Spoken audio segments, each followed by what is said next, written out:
Torino Film Festival. I'm Angelo Acerbi here with Isabella Eklöf, the director of KALAK, or KALAK. KALAK. KALAK is the right way. Written KALAK, but pronounced KALAK. Yes. Isabella, this is a very strong, very hard movie to watch. Very intense, but really fascinating. And it's a kind of treatment about pain and unbearable scars that we have to carry with us. It's taken by a book. My first question here is, and how do you work with the writer that is also your co-writer of the film? So how much did you take, how much did you change? Well, Kim Leine was very, very open-minded and understands that film is a different medium than books. So he was just giving me the liberty to do whatever, really. And I did much the same as I did in Holiday, where I had a co-writer who came from that world.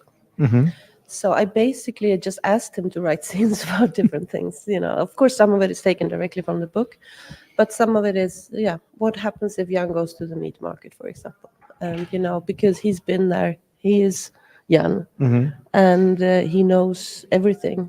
I can ask him to do that, which is very fun. It's a privilege. So the film starts with there's this abuse that this kid suffers from his dad. It is the key of the development of all his adult life. All his adult life relies, unfortunately, on this event. And the movie is set in Greenland because Jan moved to Greenland in order to probably escape his own surroundings, and he becomes a KALAK, which is, if I'm right, a good word and a bad word at the same time. Yes, exactly. It depends on who says it and why. So and KALAK is like a bum, somebody who's not reliable or just a bad guy, or a good one. Yeah, or a traditional guy who doesn't give a shit about, you know, Germanic ideals opposed from a different civilization where you have to be on time for a boring job and then, you know, feed your kids with liver pate on rye bread, you know. So it's a guy who goes out fishing when he feels like it and, you know, stays at home if that's what he wants to do. And there's a certain freedom and a certain anarchy to that. That's very compelling. So yeah, that's why it can be both things. Jan moves to Greenland in order to fit in again in a different kind of community. And from the first part of the movie, he's really proud of this. He wants to. It's like he is showing off. Yes, he's being included. Yes. And there are three women that he relates to throughout the film, and his wife, and his wife, and there is a common line of solitude and loneliness that it's like a red line that underlines the lives of all these people. Do you think the loneliness is a good dramatic vehicle to tell stories?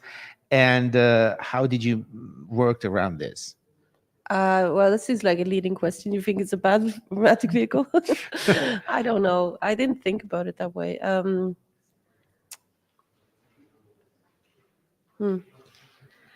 Well, I think any emotion, when it's strong enough and it leads to action, can be a good dramatic vehicle. You know, there's just has to be actions and reactions, and you have to be able to understand what's going on. You have to be able to feel it.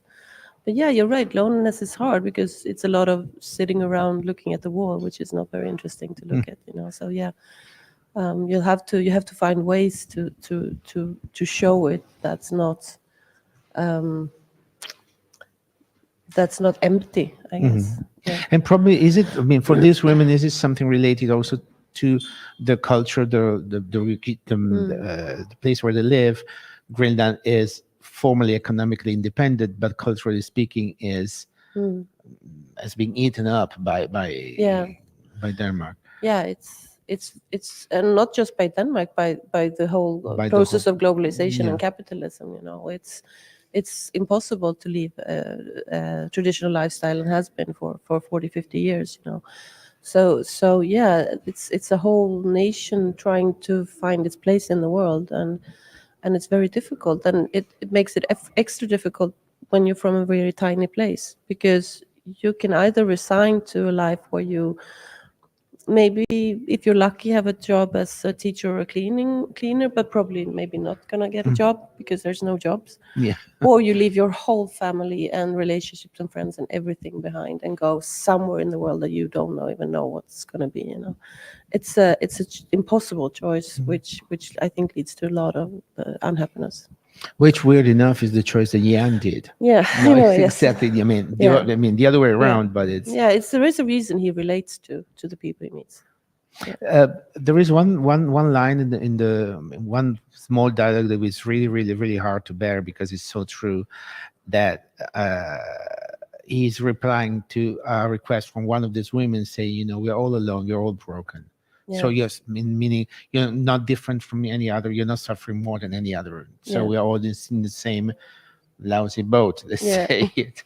And Yeah. this is really Yeah, we're all. a slap in the face, let's say. Yeah, it's the same way he got from Karina earlier. I think, yeah, we're all looking for someone to come and save us, and ultimately nobody can. That's the harsh truth. Or you can just put yourself in and try and put yourself in good situations, but nobody's going to come and pick you up and put you in a good place. That's not happening.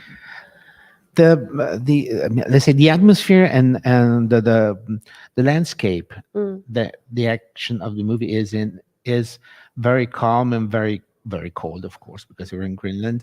But you managed to give us the complete 360 degrees personality of every single character, just putting them there without using them any words. Everything is very subtle and very let's say delicate and direct. How can you make this happen? This is like because to me it was really fascinating to understanding everybody, even if they say maybe like 5 lines. Yeah, I think it's a key that you're working with somebody who knows what they're talking about. Because if I'm going to sit in my room and fantasize about how women in Greenland are, I'm going to reproduce cliches. So try getting characters that are faceted and real. You have to basically base them on real people, or at least real situations. It's like the devil is in the details. That's really where it's at. One last question about the depiction of the sexual abuse, which is very graphic at the very beginning, but then it's you don't hold back. You decide to be very blunt and very clear. Was the book as clear as? Yeah, even more. Even more, Yeah.